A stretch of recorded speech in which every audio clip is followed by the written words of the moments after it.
Good morning everybody, welcome back to RSC science classes once again. एक बार फिर से आप सभी का आपके अपने इस YouTube channel RSC science classes में स्वागत है। Today will be talk about blood circulation system, यानी कि आज हम ब्लड सर्कुलेशन सिस्टम यानी रुधिर परिसंचरण तंत्र के बारे में डिस्कस करने जा रहे हैं, जो आप लोगों के लिए ऑल कॉम्पिटिटिव एग्जाम के पॉइंट ऑफ व्यू से बहुत ही इंपॉर्टेंट और आईएमपी रहने वाला है। जैसा कि आप लोगों को पता है, सभी प्रतियोगी परीक्षाओं में ब्लड से रिलेटिव एक क्वेश्चन पक्का गुंजाइश बनी रहती है और ये सेशन आप लोगों के लिए बहुत ही इंपॉर्टेंट और आईएमपी रहने वाला है। अपन लास्ट सेशन में जो ब्लड का ही भाग था, ब्लड सेल्स यानी कि रक्त कोशिकाओं के बारे में पढ़ा था, जिसमें आरबीसी, डब्ल्यूबीसी, प्लेटलेट्स और इसके भी कुछ भाग होते हैं, उनके बारे में हम लोगों ने अध्ययन कर लिया था। आज हम रुधिर परिसंचरण तंत्र के बारे में डिस्कस करने जा रहे हैं, जो आप लोगों के लिए बहुत ही इंपॉर्टेंट रहने वाला है। दोस्तों, हमारी बॉडी के जितने भी सिस्टम हैं वो सभी इंपॉर्टेंट है, लेकिन ब्लड वाला जो सिस्टम है, तंत्र है, रुधिर परिसंचरण तंत्र, वो आप लोगों के लिए बहुत ही इंपॉर्टेंट है। इससे आप कान खोल के गांठ बांधे कि निश्चित तौर से एक क्वेश्चन पूछा जाता है। तो आज हम ब्लड सर्कुलेशन सिस्टम की चर्चा करते हैं, बिना समय को बर्बाद करें हम इस सेशन की शुरुआत करें। तो don't waste time, start the session. दोस्तों, आप लोगों को आज हम पढ़ाने जा रहे हैं ब्लड सर्कुलेशन सिस्टम, यानी कि ब्लड सर्कुलेशन सिस्टम को हम शॉर्ट फॉर्म में BCS भी कह सकते हैं। B का मतलब हो गया ब्लड, C का मतलब हो गया सर्कुलेशन और S का मतलब हो गया सिस्टम। तो रुधिर परिसंचरण तंत्र, इसको अन्य नाम से भी जाना जाता है, वो चीज़ भी आप लोगों को ध्यान रखना। रुधिर परिसंचरण तंत्र, रुधिर परिसंचरण तंत्र को हम कार्डियोवैस्कुलर भी कहते हैं। ये चीज़ भी आप लोगों को दोस्तों ध्यान रखना है। कार्डियोवैस्कुलर क्या कहा जाता है? इसको कार्डियोवैस्कुलर भी कहा जाता है। कार्डियोवैस्कुलर तंत्र या रुधिर परिसंचरण तंत्र, नाम अलग अलग है, चीज एक ही है, कंफ्यूजन नहीं होना है। अब इस सिस्टम का हमारी बॉडी में भगवान ने ये क्यों बनाया है, इसके क्या फंक्शंस यानी क्या कार्य है, इसकी डिस्कवरी किसने करी थी और इसके काम के साथ साथ इसके कितने प्रकार होते हैं, इसके कौन कौन से भाग होते हैं, तो इन तमाम सारी चीज़ों पर हम अब डिस्कस करने जा रहे हैं। आप ध्यान से सुनेंगे पूरे सेशन को, अंत तक इस सेशन में देखो कोई भी चीज़ है उसको समझने के लिए आप लोगों को अंत तक उस सेशन के साथ जुड़ा रहना पड़ेगा। रुधिर परिसंचरण तंत्र, what is blood circulation system, यानी कि ये क्या होता है। सबसे पहला क्वेश्चन तो क्रिएट यही होता है। दूसरी बात है कि इस दुनिया में ब्लड सर्कुलेशन सिस्टम के बारे में ऐसे कौन से व्यक्ति या साइंटिस्ट थे जिन्होंने इस दुनिया को ब्लड सर्कुलेशन सिस्टम के बारे में बताया। तो सबसे पहले हम इसकी खोज की बात कर लेते हैं, जिससे काफी दफे एग्जामों में क्वेश्चन पूछे जा चुके हैं कि ब्लड यानी रुधिर परिसंचरण तंत्र के खोजकर्ता किसे कहा जाता है। तो आप लोगों का यहां पर क्या जवाब आएगा? रुधिर परिसंचरण तंत्र के जो खोज करी थी वो इंग्लैंड के एक चिकित्सक साइंटिस्ट थे, जिनका नाम था विलियम हार्वे। क्या नाम था दोस्तों? विलियम हार्वे साइंटिस्ट ने सन 1557 से लेकर 1678 के बीच में, यानी कि 1616 में इसकी डिस्कवरी कर दी थी। विलियम हार्वे इंग्लैंड के साइंटिस्ट थे, जिन्होंने यहाँ रुधिर परिसंचरण तंत्र की खोज करी। जिस प्रकार आप लोगों की खोज आपके माँ बाप ने करी, उसी प्रकार रुधिर परिसंचरण तंत्र की खोज किसने करी जी? विलियम हार्वे ने। आप लोगों से क्वेश्चन इस लैंग्वेज में या इस तरह से भी पुटअप किया जाता है कि विलियम हार्वे का संबंध किस तंत्र से है? अंतःस्रावी तंत्र से, रुधिर परिसंचरण तंत्र से, विद्युत बल्ब से, या कोई और ऑप्शन? तो आप लोगों का जवाब आएगा विलियम हार्वे का संबंध किससे है? रुधिर परिसंचरण तंत्र यानी ब्लड सर्कुलेशन सिस्टम से। इस तरह के एग्जाम कंपटीशन में जो रीजनिंग का पोर्शन होता है वहां पर भी सवाल पूछे जा सकते हैं, यानी ये साइंस का नॉलेज आपको रीजनिंग में भी काम आने वाला है। आप लोगों से क्वेश्चन ये पूछा जा सकता है कि जिस प्रकार थॉमस एडिसन अल्वा जो है उनका संबंध विद्युत बल्ब से है, उसी प्रकार विलियम हार्वे का संबंध किससे है? तो आपका जवाब आ जाएगा रुधिर परिसंचरण तंत्र। तो आप लोग ध्यान से सुनिएगा। नेक्स्ट लाइन आप लोगों को एक ये भी ध्यान रखना, साथ साथ मैंने यहां पर अलग से लिखी है, कार्डियोवैस्कुलर यानी रुधिर परिसंचरण तंत्र को कार्डियोवैस्कुलर कहा जाता है। नेक्स्ट लाइन है दोस्तों कि इसके काम क्या क्या है। यानी कि रुधिर परिसंचरण तंत्र के माध्यम से होने वाले कार्य, इसके मार्फत कौन कौन से कार्य हमारी बॉडी में संपन्न होते हैं, ये बात भी आप लोगों के लिए इंपॉर्टेंट और आईएमपी है। यहां से भी क्वेश्चन लाइन पुटअप हो सकती है, गुंजाइश बनी रहेगी। तो देखो इसके कार्य यानी कि functions of blood circulation system, इसके कौन कौन से कार्य हैं वो आप लोगों को ध्यान रखना है।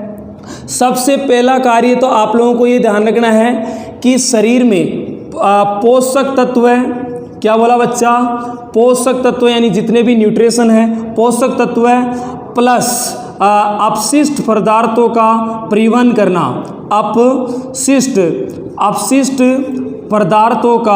अपशिष्ट पदार्थों का परिवहन, यानी आप लोग ये बोल सकते हैं ट्रांसफर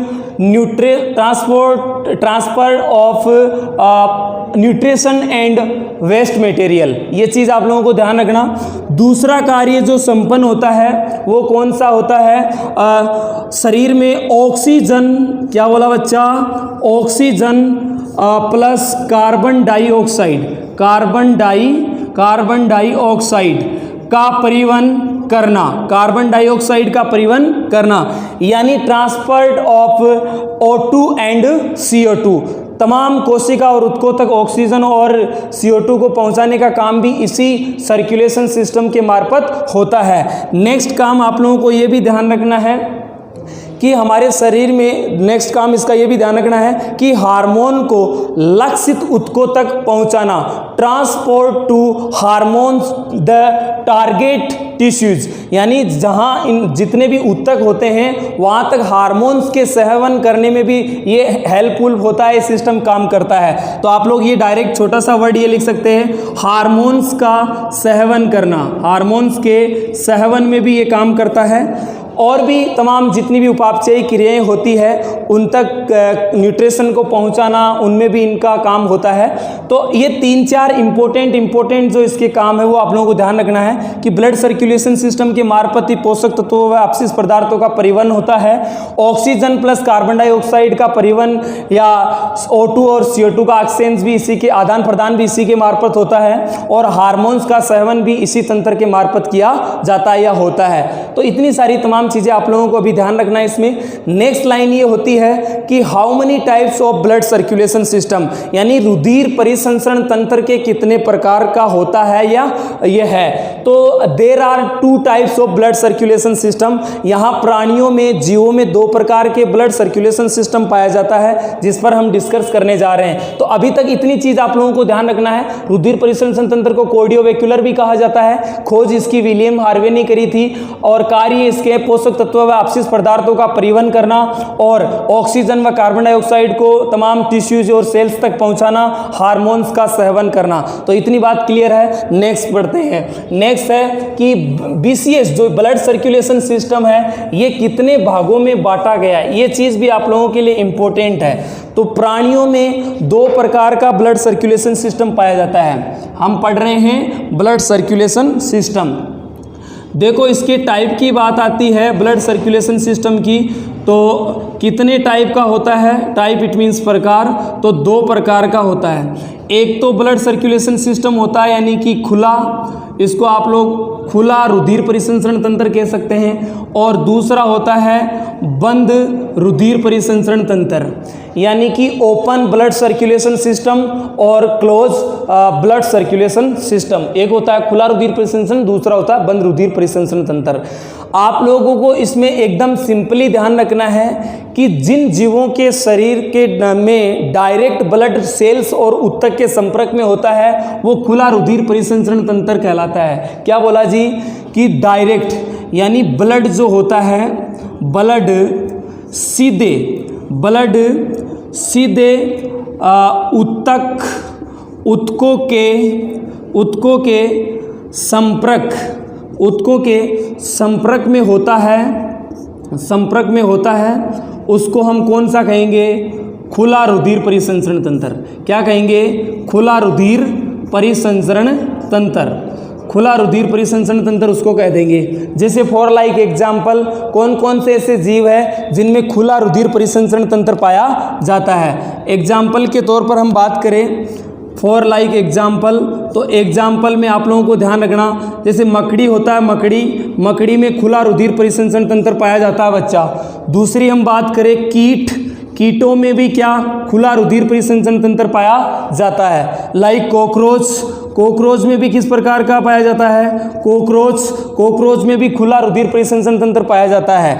गूंगा प्राणी होता है, गूंगा में भी किस प्रकार का रुधिर परिसंचरण तंत्र पाया जाता है, ओपन ब्लड सर्कुलेशन सिस्टम पाया जाता है। तो अभी तक इतनी सारी चीज आप लोगों को क्लियर रखना है कि ब्लड सर्कुलेशन सिस्टम जो होता है प्राणियों में दो प्रकार का होता है, एक खुला रुधिर परिसंचरण तंत्र, एक बंद रुधिर परिसंचरण तंत्र होता है। सीधे ब्लड कोशिका और ऊतकों के संपर्क में होता है वो ओपन यानी कि खुला रुधिर परिसंचरण तंत्र होगा। ऐसे कौन कौन से प्राणी हैं, मकड़ी, कीट, कॉकरोच, घोंगा, तो इन सभी में क्या पाया जाता है, खुला रुधिर परिसंचरण तंत्र। हम हमारी बात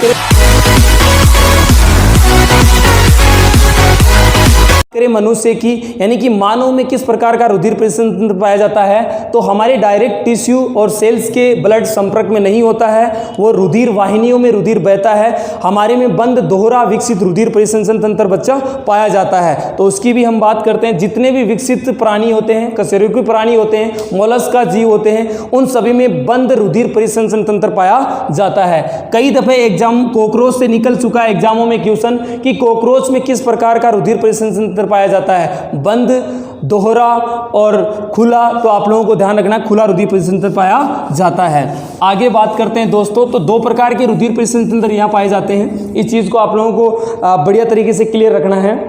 नेक्स्ट लाइन ध्यान रखना कि ब्लड सर्कुलेशन जो सिस्टम होता है इसके कितने भाग होते हैं, इसके कितने भाग होते हैं। तो इसमें हम भागों की बात करें तो देखो, इसमें एक तो होती है रुधिर नलियाँ, एक तो क्या होती है, रुधिर नलियाँ। अब रुधिर नलियाँ भी दो होती है, एक तो होती है आर्टरी, इट मीन्स धमनियाँ, एक तो होती है बच्चा धमनियाँ और दूसरी होती है शिराएँ। दूसरी क्या होती है, शिराएँ, धमनी और शिराएँ।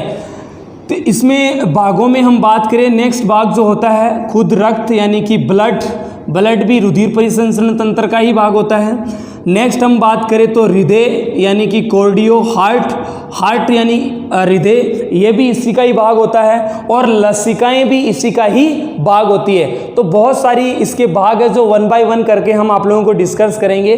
तो रुधिर नलियों के बारे में हम जाने कि क्या होती है रुधिर नलियाँ, शिराएँ क्या है, धमनियाँ क्या है, इनका हमारे बॉडी में क्या काम है, तो इस पर हम डिस्कस करते हैं। रुधिर नलियाँ, अब देखो बात करते हैं सर, इधर हम बात कर लेते हैं धमनियों की। धमनियाँ, क्या बोला बच्चा, धमनियाँ। और इधर हम बात करते हैं शिराएँ। तो देखो इनका काम क्या है, सबसे पहले आप लोग शॉर्ट स्वीट स्मार्ट तरीके से समझ लें। एच इट मीन्स होता है हार्ट, इट मीन्स क्या होता है, हार्ट यानी कि हृदय। और ओ मतलब होता है ऑर्गन, और ऑर्गन क्या होते हैं, अंग। तो ये चीज़ ध्यान रखना कि भाई इनके काम क्या। पहला क्वेश्चन तो यही बनता है कि हमारी बॉडी में धमनियाँ और शिराएँ बनी है तो उनका काम क्या है। तो एच मतलब हो गया हार्ट यानी कि हृदय और ऑर्गन मतलब हो गया अंग। तो हृदय से अंगों तक रक्त कौन पहुंचाती है और अंगों से हृदय तक रक्त कौन लेकर आती है। जो हृदय से अंगों तक रक्त पहुंचाती है वो कौन होती है, धमनियाँ होती है। और जो विभिन्न अंगों से हृदय तक रक्त लेकर आती है वो कौन होती है, शिराएँ होती है। ये चीज़ आप लोगों को ध्यान रखना कि ये कौन है बच्चा, शिरा। और जो हृदय से अंगों तक रक्त पहुंचा रही है वो कौन है, धमनियाँ। वो कौन है जी, धमनियाँ। तो पहला क्वेश्चन तो यहीं से बन जाता है कि धमनियों का क्या काम है और शिराओं का क्या काम है। तो आप लोग यहाँ से ध्यान से पढ़ लें इस चीज़ को। इसका आप लोगों से सबसे पहली चीज़ तो यही पूछेगा कि कार्य एक दूसरे की उल्टा होती है। ये इसकी उल्टा है, ये इसकी उल्टा है, यानी उल्टा, एक दूसरे की क्या होती है, उल्टा। इसका काम आप शॉर्ट स्वीट स्मार्ट तरीके से ध्यान रखना, यानी कि ये हृदय है, एच इट मीन्स क्या है यहाँ पर, हृदय। एच से क्या समझेंगे, हृदय हार्ट, और ओ से समझेंगे ऑर्गन यानी कि अंग। और यहाँ ये किसको, ब्लड को किधर लेकर जा रही है, ये हृदय से किधर लेकर जा रही है, अंगों की तरफ। तो हृदय से अंगों तक रक्त पहुंचाने का काम किसका हो गया, धमनियों का। इसका कार्य आप लोग यहाँ लिख देंगे, इसका फंक्शन क्या होता है बच्चा, इसका जस्ट उल्टा है ये, तो इसको उल्टा कर दो, यानी ये अंगों से ब्लड को कहाँ तक लेकर आ रही है, वापिस हृदय तक लेकर आ रही है। तो सिराओं का कार्य हो गया अंगों से हृदय तक रक्त लेकर आना, और धमनियों का कार्य हो गया हृदय से अंगों तक रक्त लेकर जाना। नेक्स्ट आप लोगों से बात कर रहे हैं, नेक्स्ट ये है कि धमनियां होती है, ये बहुत गहराई में शरीर में डीप पाई जाती है। कुछ जगह ऐसी है जहाँ पर ये शरीर में बाहर भी पाई जाती है, जैसे कि रेडियल आर्टरी होती है। डॉक्टर लोग हमारी नाड़ी जो पकड़ के चेक करते हैं, धड़कन वगैरह ये दर्द चेक करते हैं, वो रेडियल आर्टरी होती है, वो सिरा नहीं होती है, वो धमनी होती है, जो डीप नहीं पाई जाती है, वो ऊपर ही पाई जाती है। तो कुछ जगह ऐसी भी है शरीर में जहाँ धमनियाँ ऊपर भी पाई जाती है, लेकिन मैक्सिमम जो आर्टरी होती है वो बॉडी में डीप ही पाई जाती है। इनकी दीवारें बहुत मोटी होती है। इनकी हम दीवारों की बात करें तो इनकी दीवारें होती है वो बहुत मोटी होती है, और जो गुहा है वो संकरी होती है, कम स्पेस होता है बीच में, इसीलिए इनमें जो रक्त दाब होता है, रक्त जो दाब होता है वो थोड़ा उच्च होता है। क्या होता है बच्चा, उच्च होता है। इनकी हम बात करें तो इनकी जो दीवारें होती है बच्चा, वो होती है थोड़ी पतली होती है, पतली होती है, और ये शरीर में बाहर की ओर पाई जाती है, इतनी डीप नहीं पाई जाती है। इसके बीच की जो गुहा होती है वो उसका स्पेस फुल होता है। इनमें जो रक्त दाब होता है वो आप लोगों को ध्यान रखना है, थोड़ा निम्न बहता है। रक्त दाब है वो थोड़ा निम्न, यानी कि इतना उच्च नहीं होता है। ये चीज़ ध्यान रखना, दोनों में अंतर है रक्त दाब में भी। नेक्स्ट लाइन ध्यान रखना, इनमें जो रक्त बहता है वो लाल कलर का होता है, यानी लाल रंग। इनमें जो रक्त बहता है वो किस रंग का होता है, लाल रंग का। और इनमें जो रक्त बहता है बच्चा वो कैसा होता है, वो नीले रंग का होता है। कैसा होता है बच्चा, नीले रंग का होता है। इतनी चीज़ ध्यान रखना। दूसरी चीज़ आप लोगों को ये भी ध्यान रखना कि इनमें जो रक्त बहता है वो शुद्ध होता है, अशुद्ध होता है। तो ये चीज़ भी आप लोगों के ध्यान इंपॉर्टेंट रखना है, इस चीज़ पर ही आप लोगों को ध्यान रखना है। सदैव इनमें रक्त कैसा बहता है, शुद्ध। और शुद्ध बोले तो O2 युक्त। कैसा ब्लड हो गया बच्चा, O2 युक्त। और O2 युक्त ब्लड को, जो ऑक्सीजन युक्त ब्लड है उसको क्या कहेंगे, ऑक्सीकृत। उसको क्या कहेंगे बच्चा, ऑक्सीकृत रक्त कहेंगे। और इनमें सदैव कैसा रक्त होता है, ये इसकी उल्टी है। तो यहाँ शुद्ध बह रहा है तो यहाँ आप लोग क्या बोल देंगे, अशुद्ध रक्त बह रहा है। अशुद्ध रक्त जो बहता है वो कैसा हो गया, यानी कि वो किस उसमें कौन सी गैस मिली हुई है, CO2। और CO2 युक्त जो गैस जो रक्त होता है उसको ऑक्सीकृत कहेंगे या अनऑक्सीकृत। तो आप बोल देंगे अनऑक्सीकृत ब्लड। कौन सा ब्लड हो गया ये बच्चा, अनऑक्सीकृत ब्लड हो गया। तो इतनी सारी चीजें इसमें जो इंपॉर्टेंट है वो आप लोगों को ध्यान रखनी है। उसके बाद आप लोगों से और भी चीज पूछी जाती है, जैसे कि आप लोगों से ये भी, मरने के बाद, यानी मृत्यु के बाद इनमें जो ब्लड है वो पाया जाता है कि नहीं पाया जाता है, नो, इनमें कोई ब्लड नहीं मिलता है। इनमें आप लोगों से ध्यान रखना, मृत्यु के बाद, इनमें मृत्यु के जो बाद है वो ब्लड देखने को मिलता है कि नहीं मिलता है, तो इनमें मृत्योपरांत भी ब्लड पाया जाता है। ये चीज़ आप लोगों को विशेष रूप से ध्यान रखना। दूसरी चीज़ है, हमारे यहाँ शरीर में ब्लड सैंपल लेना, इंजेक्शन लगाना, ठीक है, ये तमाम जो चिकित्सा संबंधित जो जितने भी कार्य होते हैं वो कौन सी रुधिर वाहिनियों में संपन्न होते हैं, तो शिराओं में ही संपन्न होते हैं। सबसे बड़ी शिरा का नाम पूछा जाए तो पश्च महाशिरा होती है, और सबसे बड़ी धमनी का नाम पूछा जाए तो पश्च महाधमनी होती है। हमारी ऐसी कौन सी धमनी है जिसमें ब्लड रुकावट होने के कारण हमारे यहाँ हार्ट अटैक आ जाता है, कोरोनरी धमनी। कौन सी धमनी में बच्चा, कोरोनरी धमनी। इसको आप लोगों को विशेष रूप से ध्यान रखना है, कोरोनरी धमनी। कौन सी धमनी, यानी हमें हार्ट अटैक आता है वो कोरोनरी धमनी में ब्लड रुकने के कारण ही आता है। तो ये चीज़ ध्यान रखना इंपॉर्टेंट और IMP रहने वाली है। तो ब्लड के जो भाग है, रुधिर वाहिनियाँ हैं, उनमें दो प्रकार की, एक तो कौन सी हो गई, धमनियाँ, एक कौन सी हो गई, शिराएं। दूसरी बात है कि इनका कार्य क्या होता है, फंक्शंस। तो धमनियाँ होती है वो शिराओं की उल्टी है, और शिराएं जो है वो धमनियों की उल्टी है। इनका कार्य होता है हार्ट से ऑर्गन तक रक्त लेकर जाना, इसका कार्य होता है ऑर्गन से हार्ट तक रक्त लेकर आना। इनकी दीवारें मोटी होती है, इसलिए इनमें जो रक्त दाब होता है वो थोड़ा उच्च रहता है, और इनकी दीवारें पतली होती है, इसलिए इसमें रक्त दाब होता है वो निम्न बहता है, निम्न प्रवाह के साथ बहता है। इनमें जो रक्त होता है वो उसका कलर कैसा होता है, लाल रंग का रक्त होता है। इनमें जो रक्त बहता है उसका कलर कैसा होता है, नीले कलर का रक्त होता है। सदैव धमनियों में रक्त कैसा बहता है, शुद्ध बहता है या अशुद्ध बहता है, तो शुद्ध रक्त बहता है। शुद्ध रक्त O2 युक्त होता है या CO2 युक्त होता है, तो O2 युक्त होता है। और O2 युक्त रक्त को क्या कहेंगे जी, ऑक्सीकृत रक्त कहेंगे या अनऑक्सीकृत रक्त कहेंगे, ऑक्सीकृत रक्त कहेंगे। और इनमें कैसा रक्त बहता है, तो इनमें सदैव अशुद्ध रक्त बहता है, ये चीज ध्यान रखना। इनका एक अपवाद भी है, यानी मैंने आप लोगों को सबको बताया कि हमारी जितनी भी तमाम धमनियां होती हैं उनमें शुद्ध रक्त बहता है और सिराओं में अशुद्ध रक्त बहता है। लेकिन एक चीज बच्चा ध्यान रखना, अपवाद रूपी आदमी भी भगवान यहाँ छोड़ रखा है। आप लोगों धमनियों में ध्यान रखना है, पल्मनोरी, कौन सी, पल्मनोरी धमनी, पल्मनोरी धमनी या इसको फुफ्फुसीय धमनी भी बोल सकते हैं, जिसमें सदैव CO2 युक्त ब्लड बहता है। कैसा ब्लड बहता बच्चा, CO2 युक्त ब्लड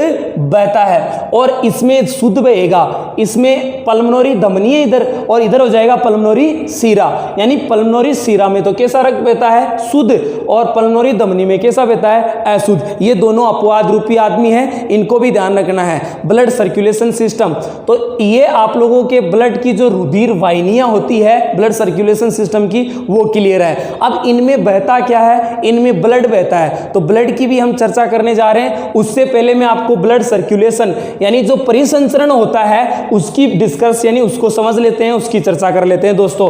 तो ब्लड सर्कुलेशन या ब्लड परिसंचरण, ब्लड परिसंचरण किस तरीके से होता है, ये चीज आप लोगों को ध्यान से देखना है। देखो, ब्लड परिसंचरण, परिसंचरण या आप बोल सकते हैं सर्कुलेशन, परिसंचरण या सर्कुलेशन। मैंने आपको ब्लड सर्कुलेशन के कई पार्ट, कई अंग बताए हैं जो अपनी अपनी तरह काम करते हैं, अपना अपना उनका एक पर्टिकुलर काम होता है, भगवान ने उनको काम दिया अलग अलग। ये आप सब लोग जानते होंगे। ये क्या है बच्चा, ये हृदय है, जिनके जो हमारे मानव हृदय होता है जिनके 4 प्रकोष्ठ पाए जाते हैं, 4 कक्ष होते हैं, जिनमें आप लोगों को पता है इसको हम क्या कहते हैं, दायां आलिंद। इसको क्या कहेंगे बच्चा, दायां आलिंद। और इसको नीचे, हमेशा ऊपर आलिंद होते हैं, नीचे क्या होते हैं, नीले होते हैं। इसको क्या कहेंगे, दायां नीले। इसको क्या कहेंगे, दायां नीले। इसको कौन सा कहेंगे, बायां आलिंद। और इसको क्या कहेंगे, इसको क्या कहेंगे, बायां नीले, बायां नीले। तो बच्चा ये चीज़ आप लोगों को ध्यान रखना है। यहाँ हमारी बॉडी है, यानी कि शरीर, बॉडी ऑर्गन्स, यानी कि बॉडी शरीर है, और ये आप लोगों को पता है हृदय। और यहाँ है बच्चा फेफड़ा, यहाँ क्या है, फेफड़ा। तो अब ब्लड सर्कुलेशन सिस्टम कैसे है, ये चीज़ आप लोगों को ध्यान रखना। बॉडी के तमाम ऑर्गन में जो जितना भी CO2 युक्त ब्लड है, अनऑक्सीकृत ब्लड है, वो सबसे पहले कौन से कक्ष में जाएगा जी, सबसे पहले चला जाएगा दाएं आलिंद में। अब दाएं आलिंद जब पंप करेगा तो ये ब्लड कहाँ चला जाएगा, ये ब्लड आ जाएगा हमारे यहाँ। ब्लड कहाँ जाएगा, ये इसमें आ जाएगा दाएं नीले में। दाएं नीले पंप करेगा तो कहाँ तक फेंक देगा, ये फेंक देगा फेफड़ों में। और फेफड़ों में जाकर ब्लड का क्या हो जाएगा, ऑक्सीजनरेशन हो जाएगा। क्या हो जाएगा बच्चा, ऑक्सीजनरेशन। फेफड़ों में से ऑक्सीजनेशन यानी CO2 तो बाहर निकल जाएगी, और O2 ब्लड में यानी कि ऑक्सीजन मिल जाएगी। ब्लड कैसा हो गया, O2 युक्त ब्लड होता है, उसको क्या कहते हैं, शुद्ध ब्लड कहते हैं। तो आप लोग हमेशा ध्यान रखना, हमेशा जो लेफ्ट साइड है, कौन सी साइड बच्चा, लेफ्ट, यानी बाईं ओर हमेशा शुद्ध रक्त होता है। बाईं तरफ क्या होता है, बाईं तरफ हमेशा शुद्ध ब्लड होता है, ये चीज़ ध्यान रखना। और दाईं तरफ हमेशा क्या होता है, दाईं तरफ आप लोगों को ध्यान रखना, दाईं तरफ हमेशा होता है अशुद्ध ब्लड। क्या होता है बच्चा, अशुद्ध ब्लड। और अशुद्ध ब्लड को क्या कहेंगे, CO2 युक्त, CO2 युक्त, और शुद्ध को कहेंगे O2 युक्त। नेक्स्ट ये पंप करेगा कक्ष, तो ब्लड कहाँ आ जाएगा, बाएं नीले में। और बाएं नीले के बाद प्रत्येक हमारे अंगों के ऊतकों तक और कोशिकाओं तक ब्लड पहुंच जाएगा। तो इस प्रकार से हमारे यहाँ जो ब्लड सर्कुलेशन पाया जाता है, बंद दोहरा विकसित रुधिर परिसंचरण तंत्र बच्चा पाया जाता है। तो ये चीज़ आप लोगों को ध्यान रखना है। इस दाएं आलिंद में पेसमेकर नाम की चीज़ भी पाई जाती है। पेसमेकर भी पाया जाता है जो हृदय की गति को प्रारंभ करता है, धड़कनों को अलग चीज़ मापती है, हमारे यहाँ रक्त दाब को अलग जो मीटर होता है वो मापता है। ये तमाम सारी चीज़ें हम आप लोगों के लिए और भी डिस्कस करेंगे। तो ये चीज़ ध्यान रखना, इस तरीके से हमारे यहाँ ब्लड सर्कुलेशन सिस्टम पाया जाता है। तो दोस्तों ये आप लोगों का ब्लड सर्कुलेशन सिस्टम था, यानी कि रुधिर परिसंचरण तंत्र। अब हम आने वाले नेक्स्ट जो सेशन लेकर आएंगे बहुत जल्दी आप लोगों के लिए, उसमें हम पर्टिकुलर ब्लड पर बात करेंगे, यानी ब्लड से संबंधित जितनी भी तमाम कंपटीशन की लाइनें होगी वो आप लोगों के लिए होगी, नीचे से लेवल से लेकर ऊपर तक, यानी कि डीप लेवल तक जाकर हम तमाम चीज़ें आप लोगों के सामने क्लियर करने वाले हैं। आई होप कि ये सेशन आप लोगों को पसंद आया होगा। दोस्तों पसंद आया है तो ज़्यादा से ज़्यादा इसको लाइक करें, शेयर करें, सब्सक्राइब करना ना भूलें और बेल आइकन प्रेस करना ना भूलें।